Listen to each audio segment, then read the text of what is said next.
While you were checking your social media feeds, while the mainstream media was busy distracting you with vapid political theater, celebrity scandals, and recycled headlines from yesterday's news cycles, the geopolitical foundation of the planet shifted. I am receiving urgent encrypted reports from sources deep within the Gulf Cooperation Council, GCC, that should terrify every man, woman, and child on this planet. We are talking about a total systemic failure of diplomacy. Qatar, the only bridge left between Washington and Tehran, the world's most critical mediator, has just walked away. They've closed the back channels, they've ordered the negotiators out, and most alarmingly, they've sent a code purple signal to every Western embassy in the region. You need to see this right now because this is the moment the history books will point to as the start of the Great Middle Eastern War. The media won't cover this. They don't have the sources, they don't have the courage, and frankly, their corporate masters are terrified of the bank runs that would start if the public knew the truth. But I've spent my life in the trenches of military intelligence. I've analyzed theater level conflicts from the inside.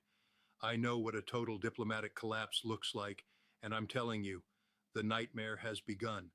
Stay with me, because what I'm about to reveal, including the secret 14-hour ultimatum delivered to the commander of the Al Udeid Air Base, changes everything you thought you knew about national security. If you leave this video now, you are choosing to remain blind while the world catches fire. This is the truth that the Pentagon is trying to scrub from the internet as we speak. To understand why Qatar walking away is the event horizon for World War III, we have to look back at the last decade. Most people think of Qatar as just a small, wealthy peninsula. But in the world of military intelligence, Doha was the Switzerland of the sand. They were the only ones who could talk to the IRGC in Tehran and the CIA in Langley in the same afternoon. They were the green line.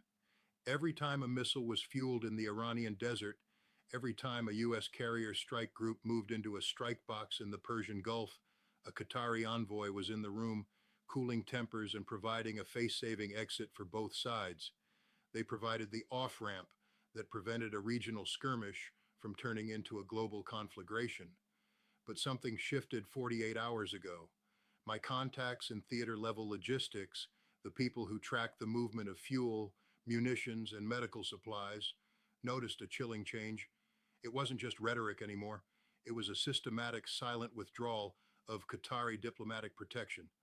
For months, we've seen the buildup, the Fatah 2 hypersonic deployments I warned you about, the U.S. Navy's Iron Siege maneuvers.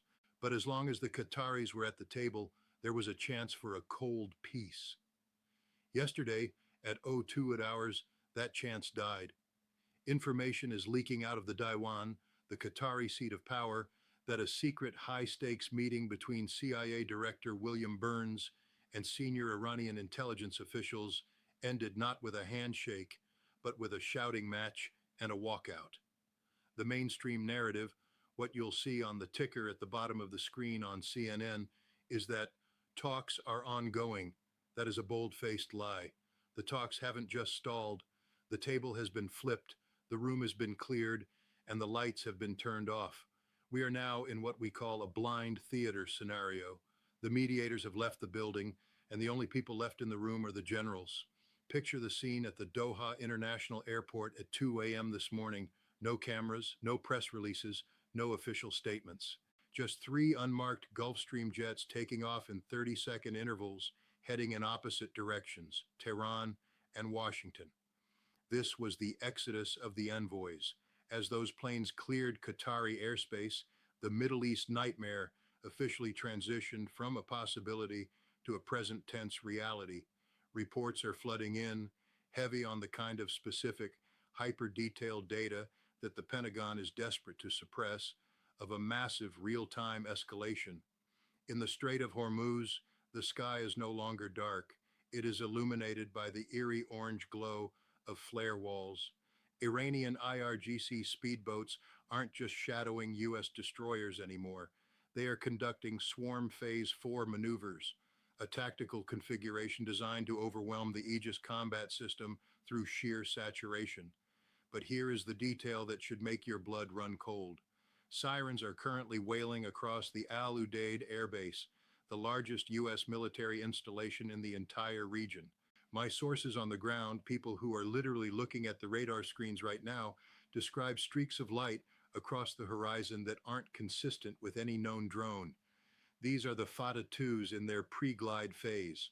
The Qatari government has reportedly sent a formal, classified memorandum to the U.S. State Department saying, "We can no longer guarantee the safety of your assets on our soil."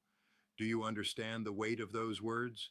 That is a host nation, one that houses our most critical regional headquarters, telling a superpower that the shield is gone. The sensory detail is harrowing, the smell of thousands of pounds of jet fuel being prepped for immediate sortie, the ground-shaking vibration of B-2 spirits taking off on condition red orders, and the eerie, death-like silence in the diplomatic district of Doha. Stay with me, because as shocking as this diplomatic collapse is, what's happening in the financial underworld and the military black sites is even more alarming. We are looking at a total decoupling of the global security architecture. But here's what's even more alarming. The moment the Qatari jets hit the tarmac in their respective capitals, the proxies didn't just activate, they went into what we call terminal phase. As I am speaking to you, the axis of resistance has initiated a synchronized high-altitude blackout of Western satellite surveillance over Lebanon, Syria, and the Red Sea. This isn't a technical glitch. This is high-level, sophisticated electronic warfare, Russian-made Murmansk BN systems operating at full capacity. U.S. bases in the green zone of Iraq and the Tower 22 perimeter are currently under a total lockdown after Wave 12 of a drone swarm breached the outer kinetic perimeter. But it doesn't stop at the border. Look at the global markets. This is how this war hits you. The fear index, the VIX, has spiked 40% in 3 hours. There are rumors backed by the exact coordinates and sonar signatures I'm seeing in military intelligence circles, that the Strait of Hormuz has been smart mined. We are talking about $50,000 Mantis autonomous mines. They don't just sit there, they hunt. If a single commercial tanker hits one of those, the world economy collapses overnight. We aren't talking about inflation anymore. We're talking about $15 a gallon gas by Monday morning and empty grocery shelves by Wednesday. And the superpowers? The silence from the White House is deafening. Why? Because they've realized they have been outplayed in a theater-level trap. They relied on Qatar to be the buffer, and now that buffer has turned into a vacuum. Every 5 minutes, the stakes are being raised.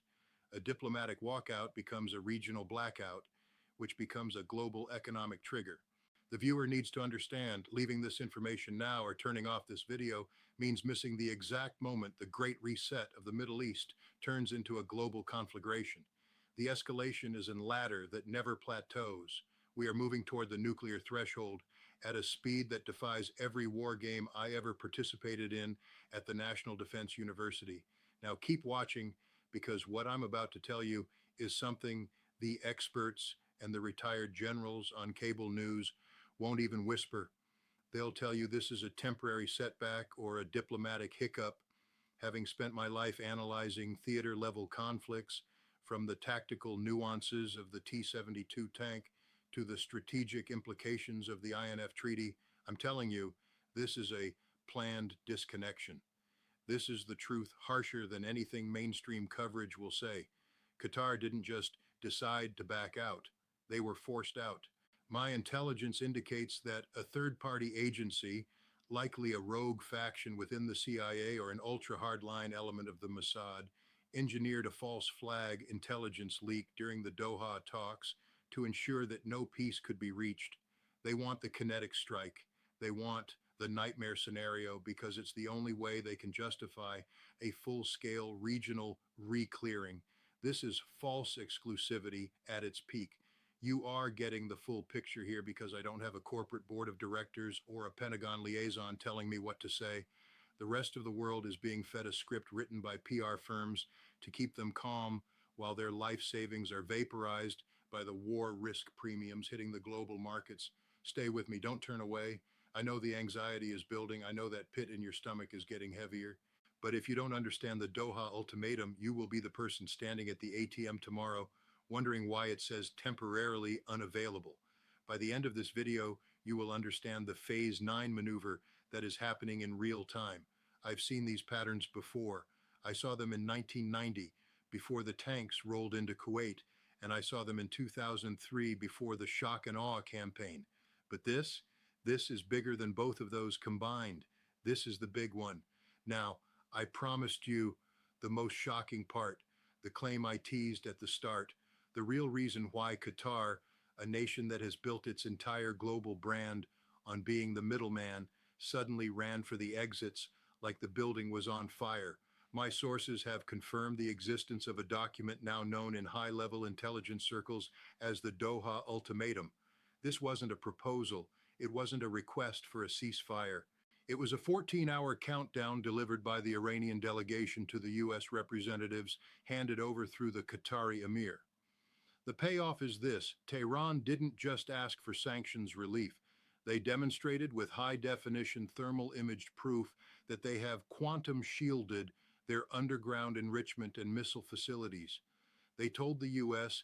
that any further mediation is a waste of time because they have already achieved strategic parity. In plain English, they have the special package, they have the nuclear deterrent, and they have the hypersonic delivery systems, the Fata-2s, that can bypass every single U.S. defense system in the region. Qatar saw the data. They saw the satellite confirmations that the U.S. military is desperately trying to bury under a top-secret classification. The Qataris realized that if they stayed in the middle, they would be the ground zero for the U.S. response. They didn't back out because of a disagreement. They fled because they know the war has already started in the shadows. The unstoppable Fata-2 missiles are already programmed with the coordinates for every major command center in the region, including the one in their own backyard.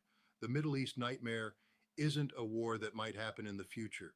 It's a war that is being triggered by a logic bomb in the diplomatic system. The U.S. is currently sitting on a code black because for the first time in 80 years, they have no one left to talk to. The phone is off the hook, the line is dead, and the other side has already pulled the trigger. So what happens in the next 24 hours? We are looking at a near inevitability of a global energy shutdown.